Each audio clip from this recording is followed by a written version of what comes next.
So, first thing we wanted to talk about was how we started, right?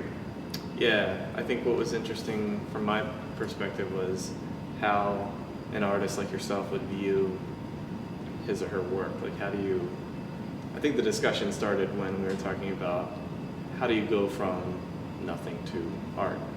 Like how you idea generation, was that it?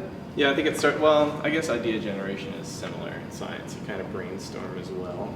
But then once you sort of have a feeling of what you want to do or what you want to accomplish, getting to that. And that whole process was something that, I think is pretty different from my perspective. And I think the thing that really interests me, coming from a science background and looking into arts, feeling like a whole different world, is how you view the whole process. Because from an engineering background, for us it's defined as you have a problem, how do we solve this problem?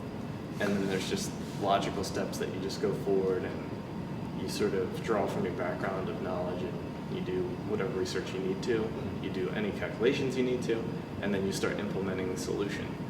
And then you get to the end goal, and then there might be some iteration of, okay, did we meet all the requirements we needed to meet, or is there something still missing?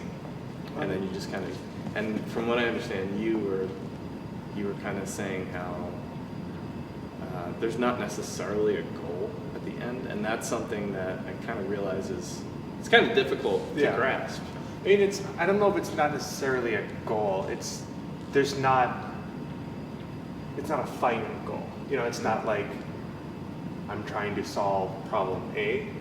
It's more like I have question A, and now I have answers B through G, but I'm missing H or something. Something weird like that.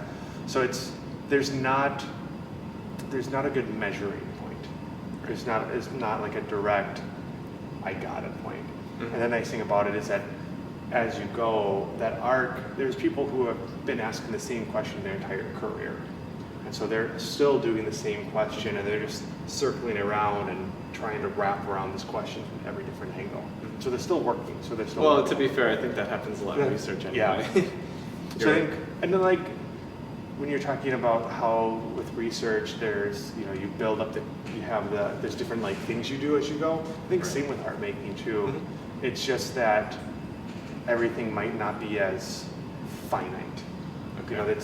It's not as, I guess it's not as measurable. Yeah, I think that's what I understand. But it's still there. And it's still, we're still asking the same questions. We're still making assumptions as we go, and there's different knowledge bases that we have and that we use and that builds. Okay. So I think it's essentially very similar, and the way that I view it is that the only difference is how you can measure it. Okay. Like for me, the science is there are devices to measure the learning or the research, and with the arts, it's just a little bit harder because a lot of it is so esoteric or ephemeral or personal that it's really hard. Subjective. Right? Yeah, it's very subjective. It's really hard to view that. Yeah. Well,